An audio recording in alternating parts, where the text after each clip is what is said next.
Well, let's start at the beginning, chaps. New Zealand absolutely pumped Australia, who now know all about the charms of Devon Conway. First game, heroes and villains, weird things and turning points.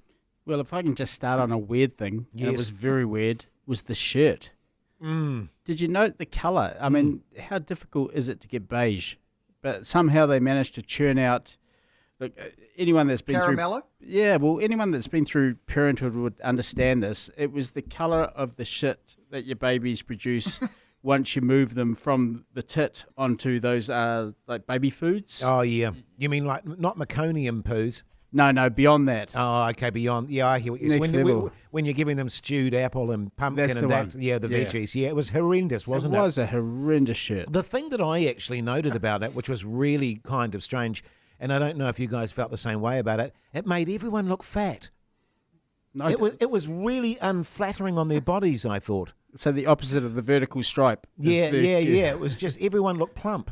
Well, it's worth noting. Never wear baby poo. Hey, You're doing well to make Cole Jamieson look plump. And, anytime your shirt doesn't match your pants, it's not going to work well, let's be honest. Yeah, good call, Paul Ford. Well, fellas, what a game. I have to say, I watched the whole thing. At the start of the New Zealand innings, I thought, oh, God, here we go. But a tremendous turnaround led by this man, Devon Conway, who you know something about, Paul Ford. I know, and I am familiar with him, and I'm very familiar with sounding like a broken record, just gushing and foaming about this guy. But again, against a pretty decent attack in a very sticky situation, this guy comes out and he just keeps on delivering. He's got 5 T20 50s in a row. I think that's a New Zealand record. He was absolutely sublime, and it wasn't slogging, it wasn't luck. It was magnificent cricket shots and some outstanding running between the wickets. We were 3 for 19 when he came in, and it was a super important series of partnerships. The first one with Neesham was very good. And, Phillips before Phillips, that. I think it was. Oh, beg your pardon. Yeah, sorry. And then a very important one with Neesham. And in those last 10 overs, 117 for 2, New Zealand. Yeah. And Conway was just absolute. If he wasn't marriage material last week, he definitely is now. Well, I think it's something like, Dylan, 360-odd runs that he scored without being dismissed now in T20 cricket. The word I want to chuck at you, if I can, Dylan, composure. Yeah, well, I was going to use the word pacing. Yes, nice. Okay, I'll accept pacing. It was gloriously paced innings, and it had a little bit of unconventional stuff in there. He reverse swept early, which is not a shot you normally associate with him. But as the innings went on, he just seemed to be able to find the boundary with conventional cricket shots. Played beautifully, but also a couple of one-handed efforts, which looked like he might have scuffed them, and yet they're racing to the boundary. I mean, the guy can do no wrong at the moment. I think that's 99 not out, 93 not out, and 91 not out in consecutive innings. If there is a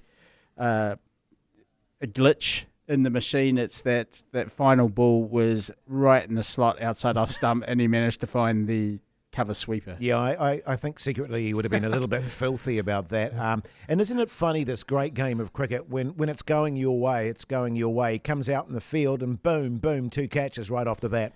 Yeah, and if it's not going your way, it's not going your way. And we have to mention, unfortunately, Martin Guptill, who got a ball right in his wheelhouse. Yes. Half volley outside off stump.